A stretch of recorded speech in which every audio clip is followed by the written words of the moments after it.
अस्सलाम वालेकुम दोस्तों, सजनों, भिरावो, वसेब वासियों। सोना सिंह आज तेरी खिदमत शाकिर शुजाबादी साहब का एक कलाम घिन के हाजिर थे हैं। सुन सो दोस्तें नाल भी शेयर करे सो।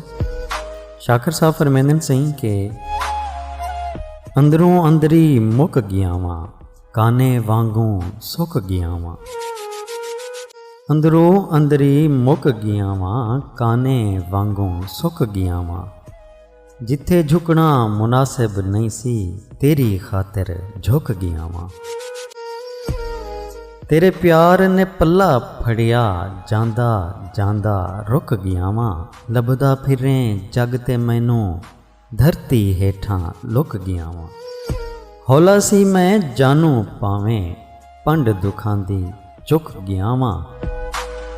हौला सी मैं जानू पावें, पंड दुखां दी चुक गया वा। अपने जुस्से विच मैं शाकिर, किल्लां वांगर ठुक गया वा। अपने जुस्से विच मैं शाकिर, किल्लां वांगर ठुक गया वा। अंदरों अंदरी मुक गया वा, काने वांगों सुक गया वा। सोना सिंह कलाम की फरमाइश की यही सारे चैनल ते मेरा साबिर खोसा साहब। सोना सिंह तुहारी फरमाइश को असां पूरा कर दिते। दोस्तों नाल ज़रूर शेयर करे सो। साकू दुआई याद रखे सो। अल्लाह पाक तुहां को सारे वसेब को अपने हिफ्ज़ व अमान च रखे। रब सोने दे हवाले से।